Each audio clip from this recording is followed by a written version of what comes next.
In most years, the game between Michigan and Ohio State is a huge contest with championship implications at both the conference and national levels. That was definitely true in 2023 when the Wolverines and Buckeyes both came into the game undefeated and ranked in the top 3, and what followed was a game for the ages. It was a one-score game for all but 2 drives, and in the final minute, the Buckeyes were driving for a touchdown that could have given them a last-second 1-point win over their hated rivals.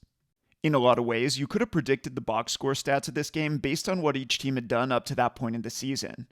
Michigan's outstanding defensive front kept Ohio State's run game in check, and the Buckeye passing game did a pretty good job of getting yards through the air. Behind those stats, though, was a great schematic chess match, and in this video, we'll see how it all unfolded. As I just alluded to, the key matchup in this game was always going to be Michigan's defense against Ohio State's passing game. The Buckeye pass offense is a top 25 unit and features a bona fide star in Marvin Harrison Jr., who's in the top 10 nationally both in receiving yards and touchdowns, as well as in big play receptions at 20 yards or more. The Buckeye rushing offense, on the other hand, ranks in the bottom half of the country. Michigan's defense is elite in both areas, and so their focus was always going to be on taking away Ohio State's strength through the air. That meant that wherever possible, the Wolverines wanted to play with a safety over the top to whatever side Harrison was on. On this play, we see a 1st and 10 in the red zone, with Harrison lined up as the lone receiver at the top of the screen. To defend him and the rest of the Buckeye passing game, Michigan showing a 4 across look in the secondary. To Harrison's side, this gives him a cornerback and a safety, both playing with a cushion and creating an inside-outside bracket on him, so it's going to be pretty hard for him to get open downfield here. Now, if you're Ohio State and you see Michigan doing this kind of thing, you really want to be able to run the ball because that's how you're going to be able to force the defense to get out of this and open up space for your passing game. With those 4 defensive backs over the top, the Wolverines only have 7 defenders in the box. On offense, the Buckeyes have 7 potential blockers with 5 offensive linemen, a tight end, and a wide receiver. That means that they have somebody for each of Michigan's box defenders, and if you can't run the ball in that situation, then you probably can't win. To attack this, Ohio State's going to run to the right, and what they're really trying to do here is attack this lane in between the edge player on the outside and the defensive tackle on the inside. To do this, they're going to run a counter-blocking scheme. What the Buckeyes have seen here is that in this look for a run to the right, there are about 5 Wolverines who can get in position to make the play. To the play side, there's the edge player, a defensive tackle, and a play side linebacker. And then to the backside, there's a 2nd defensive tackle and another linebacker who could potentially get across for a run to the right. The problem for the Buckeyes is that they really only have 4 blockers in good position to cut those guys off from the play, and that leaves them outnumbered. This is the problem that Counter wants to solve because in this blocking scheme, you're going to block back with the 3 play side most blockers, the center, right guard, and right tackle, sealing off 3 of Michigan's defenders to the inside and creating the left edge of the hole. And then you're going to pull 2 guys from the backside. In this case, that'll be the left guard and tight ends to give you your 4th and 5th blockers. So the left guard's going to work across the formation to kick out the play side edge defender and create the right edge of the hole, while the tight end wraps up inside of that block to take out the linebacker. If you're Michigan, then one way to defend this would be simply to add another defender to the box, taking this safety, for example, and dropping him down. In the counter scheme that we've just seen, all of Ohio State's blockers have guys that they're responsible for, and so if that guy drops down, he'll be free to make the tackle. Of course, doing this will go against their main defensive objective, because if they drop that guy down, then they obviously lose him as a deep defender over Harrison, and so instead of doing that, they have a few things that they're doing with their technique and alignment to try and defend this play without having to bring an extra guy into the box. One of the techniques that they're using here is taking this edge player on the outside and having him play what's called a dent technique. Remember that the Buckeyes want to attack the lane inside of that guy, in between him and the defensive tackle, and so this technique is designed to squeeze all of the air out of that lane. The edge player's lined up over the right tackle here, and that guy's his key, so when that blocker steps down inside away from him, he's just going to step down with him. As we run this forward, we see that that takes him from his initial alignment, where he's clearly outside of the hash, to a position just inside of it, again, closing up the space between himself and the Buckeyes' right tackle. The next feature of this dent technique is that as that guy steps down, he's going to keep his shoulders square and take on the puller heads up, and here that puller's the left guard, who's coming across the formation to block him. What this is doing again is constricting that lane that Ohio State wants to attack, and we can see the impact of this if we shift our focus to the Buckeye tight end here, and we'll remember that he's that second puller that's supposed to be leading up through the hole to block Michigan's linebacker. As he does this though, because that lane's constricted by the edge player's dent technique, he actually ends up running into his own right tackle. This prevents him from getting a clean run at the linebacker, freeing that defender up to come downhill and meet the tight end close to the line of scrimmage, creating a big pileup in the hole. Finally, the last feature of the dent technique that Michigan's using with that edge player is that after taking on his pulling lineman heads up, he's going to try to win inside, physically controlling his man and crossing his face. In this case, as the running back tries to get entry into that lane inside of him, this technique will let him be one of the first guys to make contact. So this is a nice job by that guy of executing the technique that the coaches have given him and taking away any space for the running back to go with the ball. And we can make similar points about Michigan's defensive tackles and backside linebacker here. After all, when we look at the hole in this shot, it's not just that denting edge player who has a shot at the tackle. There are actually as many as 5 Wolverines clogging up this lane that schematically really should have been open, and this kind of picture only comes from all of those guys handling their business within the structure of the defensive play call.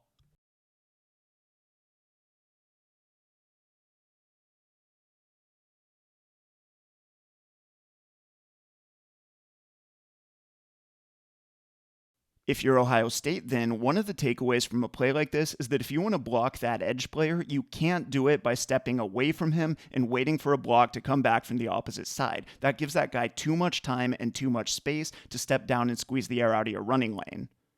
Instead, you need to go right at him and get a block on him immediately, and for this reason, the Buckeyes ran less counter and leaned much more heavily on their zone running game, as we'll see right here. On this play, Marvin Harrison Jr. is lined up at the bottom of the screen, and as we know, to defend the Buckeyes' passing game, Michigan wants to play with a safety over the top to his side. The Buckeyes are also motioning a receiver across to Harrison's side here, and so the Wolverines are bouncing a linebacker out of the box to account for that guy, leaving them with just 6 defenders in the box itself. From here, Ohio State's going to attack those defenders with a zone run to the right, meaning that instead of having guys block back and pull and all of that like we saw in the last play, their entire offensive line's just going to step to the play side. That means that after the snap, the right tackle, instead of stepping down away from his edge player, is going to fire out and block him. While he's doing this, the center and right guard are going to combo block, starting out with a double team on the defensive tackle, before one of them will slide off to kick out the linebacker, building a wall and creating the right edge of a decent running lane.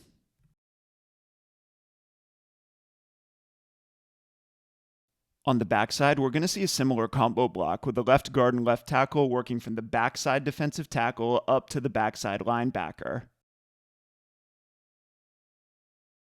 When we pause the play right here, we see that those guys have done a nice job of getting across those 2 defenders, walling them off to the backside and creating the left edge of the lane. And at this point, the running back just has to cut in between those 2 combo blocks. It's not glamorous, it's not explosive, but if you can get 5 yards on first down like this consistently, then you can cause problems for the defense and force them to react, and that's where this matchup starts to get interesting. To see why, let's look at one more element of that zone play. We just saw that on this play, the 5 offensive linemen were all stepping in the direction of the play, working toward Michigan's 5 playside defenders. What we haven't addressed, though, is that left Michigan's 6th defender, the guy lined up on the backside edge, unblocked. Without a blocker for that guy, there's always a risk that he could dive down inside to tackle the back in pursuit, and so here to deal with him, the Buckeyes are running this as a split zone play. That means that on a run to the right like this, they're going to put a tight end in the backfield to the play side. Then, as the running back and offensive line are all working their zone play to the right, that tight end is going to work back across the formation to kick out that backside edge player. This makes sure that defender can't get involved in the play, allowing the offensive line and the running back to go to work, double teaming both defensive tackles before getting up to the linebackers as we just saw. One of the things that Michigan did in this game then was to attack this run scheme by blitzing from the backside. Here, for example, we see Ohio State setting up a similar kind of play. Harrison's lined up to the left, so the Wolverines are going to play with a safety over the top of him. And then the Buckeyes are motioning a wide receiver across toward Harrison, hoping to draw another defender out with him, leaving Michigan with just 6 defenders in the box. From there, as we know, they're going to have the tight end here on the play side wing block back across the formation, kicking out the backside edge player and letting his offensive line block the remaining 5. To shut this down, Michigan's going to take the nickel back here, lined up to the wide side of the field, and they are going to blitz him off the edge. Obviously, one consequence of this is that the Wolverines will now have 7 guys in the box, but on top of that, this strategy is also interesting because of what it lets them do with their alignments. Let me explain. If we go back to the previous play, we see that in Michigan's six-man front, the Wolverines have two defensive linemen to each side of center. To each side, they've got an edge player on the outside and a defensive tackle on the inside. To get those guys blocked to the right, we saw that the right tackle was going to work to block the guy on the edge, and then the center and right guard were going to combo block, double teaming the defensive tackle to this side before releasing up to the linebacker. Coming back to this look now, when Michigan brings their nickel back down to become the new edge player to the left, it allows them to shift their defensive line away from him to the right. Now when we look at the play side, we see that the Wolverines still have an edge player and a defensive tackle, but now they also have a second defensive tackle lined up directly over the center. This means two things. First, when the center has a tackle lined up over him, he is not going to be free to work a double team with the guard that's standing next to him, meaning that that guy is now one-on-one with his defensive tackle, unlike on the previous play. Second, it means that with all three of those guys covered by defenders at the first level, the Buckeyes no longer have a blocker free to take out the linebacker to this side. If they want to get that guy blocked, then they'll have to recruit the left guard to push over toward him. Of course, with the left guard working up to that linebacker, he won't be able to work a double team with the left tackle, leaving that guy one-on-one with his man.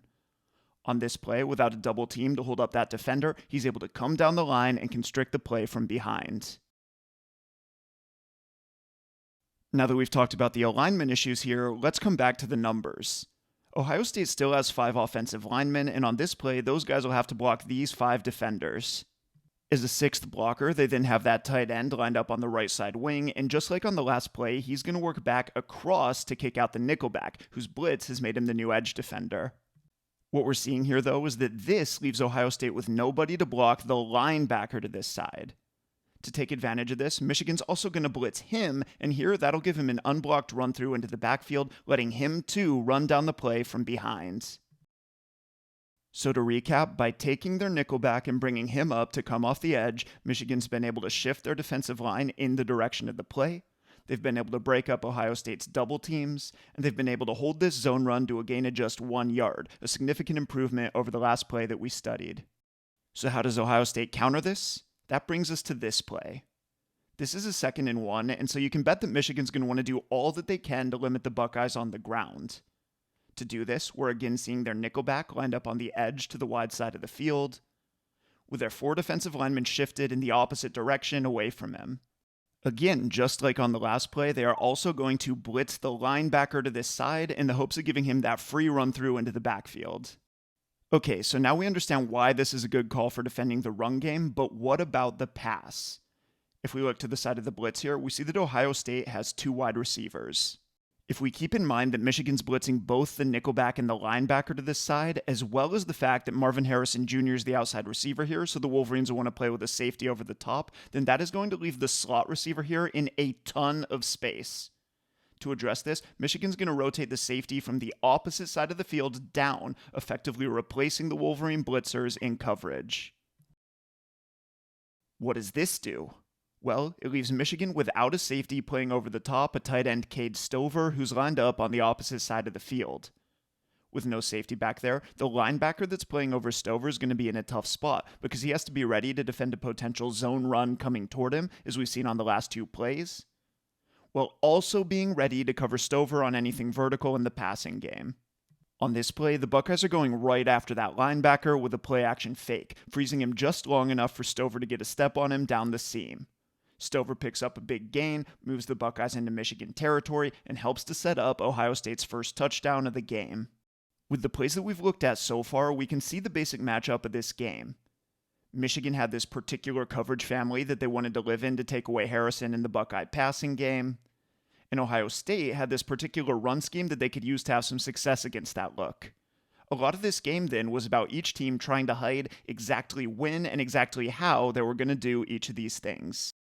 This plays an interesting example where we'll see a little bit of disguise from both teams, with the end result being a 4-yard run. Before the snap, Ohio State's disguising the direction of the run by putting their running back in the pistol, directly behind the quarterback, rather than tipping off the direction of the play by lining up offset to one side or the other. Looking at the right side of the formation, we see that they have one of those off-the-ball tight ends, and we know that throughout the game, the Buckeyes like to bring that guy across the formation to kick out the backside edge player. while the running back and offensive line ran a zone play in the opposite direction. Before the snap, though, they're going to take this slot receiver, number 2, Emeka Ibuka, and they're going to motion him into the backfield as well. From this position, they're asking him to cross the formation to account for Michigan's weak side linebacker. And then they're running zone to the left, breaking a major tendency that they'd established throughout the game. For Michigan's part, before the snap, they're showing a split safety coverage like you'd expect them to do, and against this formation from Ohio State, that's going to leave them with a 7-man box. As we know now, this is going to be a run to the left, and so if we look to that side, we see that Michigan has 4 defenders, an edge player, a defensive tackle, a play side linebacker, and a nickel back. We've already seen that as a part of their disguise here, the Buckeyes are bringing Ibuka across the formation, so he won't be able to block any of those 4 guys. If Ohio State's going to get them all blocked, then they're going to have to push their blocking scheme to this side to bring over an extra man. So that means that the left tackle is going to end up blocking the edge defender. The left guard and center are going to combo from the defensive tackle up to the nickel back. And then the right guard is going to work over to block the linebacker. On this play, the interesting part of all that's going to be the combo block, with the left guard and center working from the defensive tackle up to the nickel back. Once we understand that assignment, we can make sense of what we're about to see. Just before the snap, Michigan's going to start rolling into a Tampa 2 coverage. So that means that the nickelback, who's the ultimate goal of that combo block, is going to bail out to play as a deep half defender over the top of Harrison. To get a 7th defender back into the box, then the play side safety, who had looked like he was going to be playing deep, is going to drop down into the intermediate hole behind the linebackers. So the Wolverines are still playing a 2-deep structure here with 7 guys in the box, but they've changed who's going to have each of those assignments. Now let's go back and look at the combo block by the left guard and center, and let's focus especially on the left guard. After the snap, we see him releasing to block zone to the left, and here we see him getting his right hand on that defensive tackle, forcing him back inside so that the center can take him over. From there, though, he starts to work out to a nickelback that's no longer there because, as we'll remember, that guy is bailing out to play as a deep half defender. Meanwhile, while that left guard's blocking nobody, the safety to this side is rolling down into the box, and from his position, he's going to be unblocked, letting him get in on the tackle after just a short gain.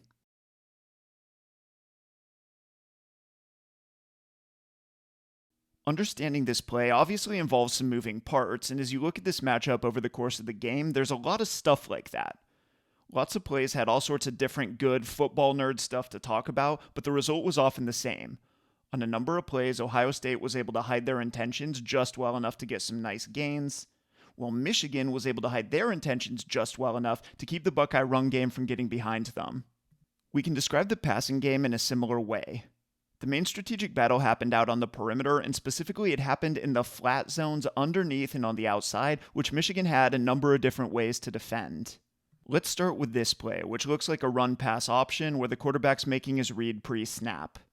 So there's going to be a run component working to the right, and then the wide receiver on the backside is going to release out into the flat. The quarterback's going to hand off for the run here, but what he seems to be seeing pre-snap is that Michigan's in a quarters look with a cornerback and a safety playing over the top of Marvin Harrison Jr., while their nickelback's lined up with outside leverage on the wing receiver. From that outside alignment, he'll be in position to widen with that guy when he runs his flat route, making it a bad idea for the quarterback to throw it. So remember that the key here is in how Michigan's defending this outside threat to the flat. They're in this quarter structure, so the cornerback and safety are going to be responsible for anything vertical, while the nickelback removes from the box to run with a wide receiver to cover that short area underneath into the outside.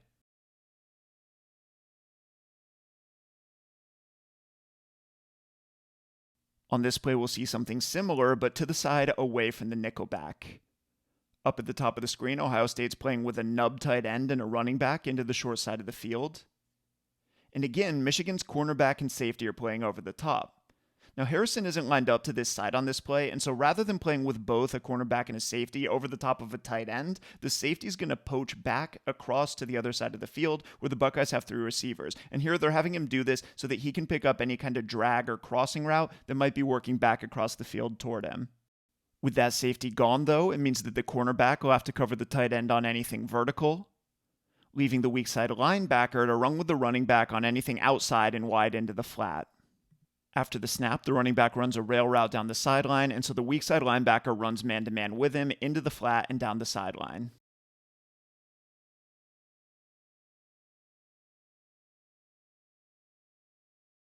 Of course, these assignments use up the safety, cornerback, and linebacker to the side, leaving this guy, the strong side linebacker, to pick up any shallow crossers working back toward the top of the screen. Here he's getting one of those routes from Marvin Harrison Jr., but he sees it a little too late, and Harrison's able to outrace him to the pylon.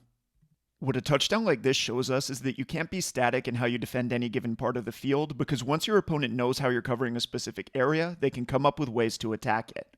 So with that in mind, let's see how the Wolverines are defending those short outside zones on this play. Here, the Buckeyes are taking the outside receiver down at the bottom of the screen and running him vertical. They're then going to use the running back and wing tight end to this side to create a horizontal stretch on the underneath coverage, with the running back running a swing route out into the flat, and the tight end hooking up inside of him. If Michigan were still running the kind of coverages that we've been studying, then we'd expect the cornerback to run with the vertical route, staying over the top of the outside receiver, with the nickelback here widening to the flat to take the running back. Instead of doing that, here the Wolverines are going to bail into that same Tampa 2 coverage that we studied against the Buckeye run game a few plays ago. So, after the snap, the nickelback is going to bail out to play a deep half over the top, while the strong safety to this side drops down to cover the intermediate hole over the middle. After the snap, we see the quarterback staring right at that nickelback, probably to see if he's going to cover the running back when he releases out into the flat. What he sees instead, though, is that nickelback's bailing deep, and so he thinks he's got a clear throw to the running back on the perimeter. What he doesn't see, though, is that when that nickelback drops out to play his deep half over the top, the cornerback is going to pass his receiver off to him and zone off, rolling down to take away the flat for himself. The quarterback throws the swing, and that cornerback comes up and absolutely destroys the running back, who's definitely going to think twice before looking for another pass like this one.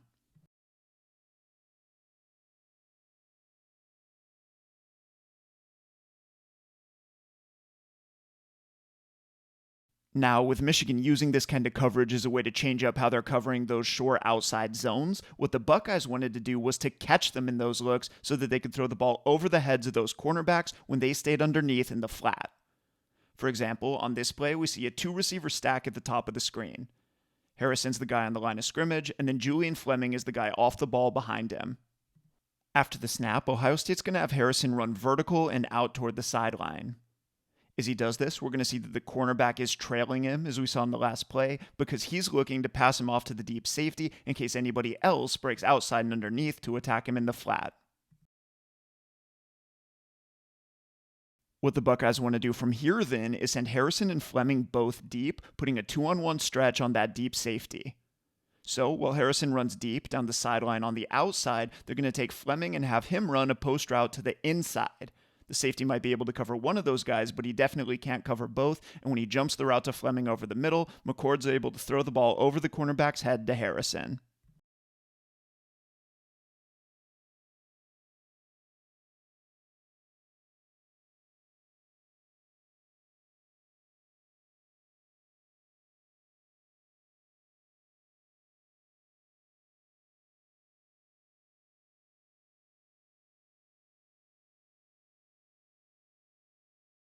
We'll see something similar on this play where the Buckeyes have lined up Harrison as the outside receiver at the bottom of the screen and paired him with a wing tight end on the inside.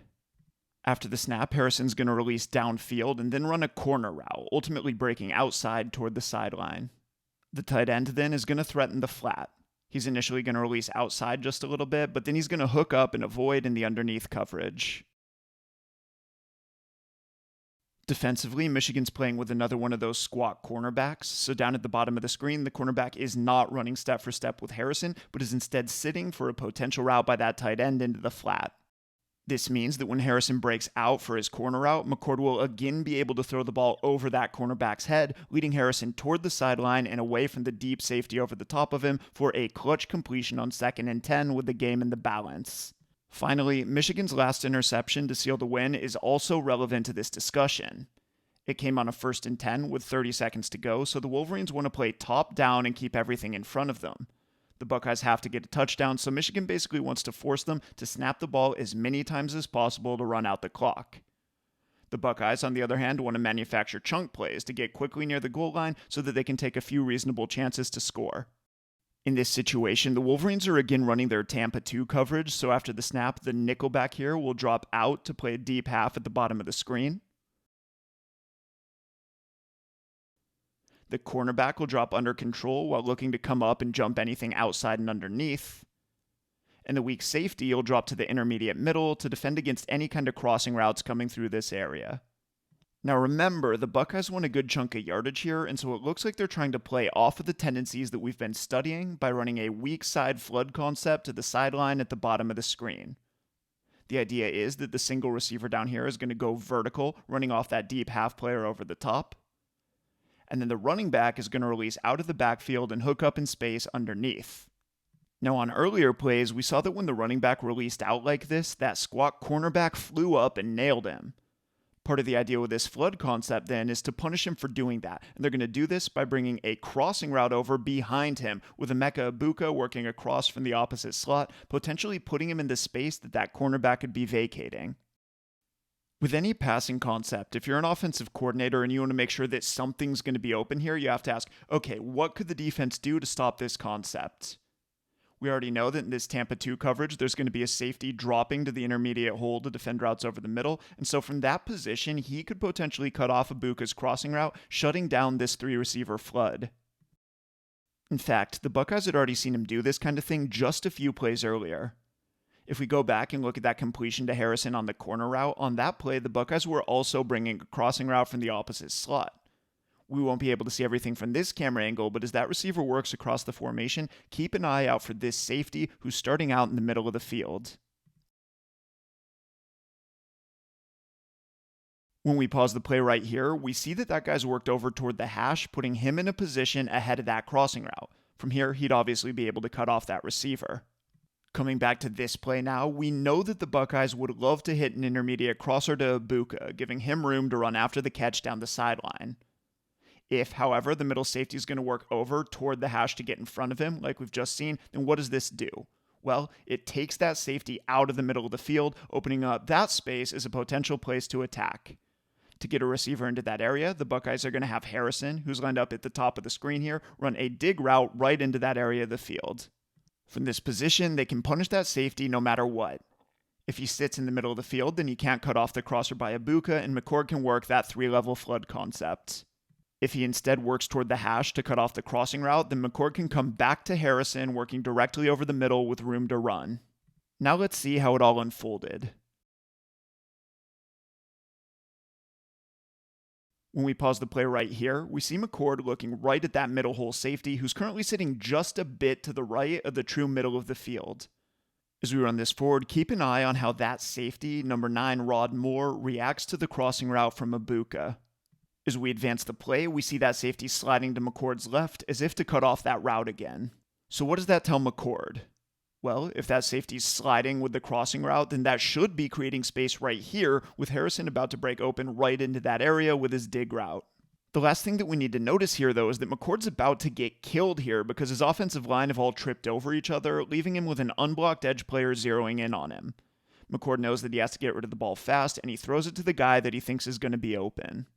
Unfortunately for McCord, but fortunately for Michigan, Moore, that middle safety, is doing a great job of reading his eyes and shoulders, and so as McCord winds up to make this throw, that safety stops his slide and breaks back in the opposite direction, picking off a pass that, if completed, easily could have turned into the game-winning touchdown.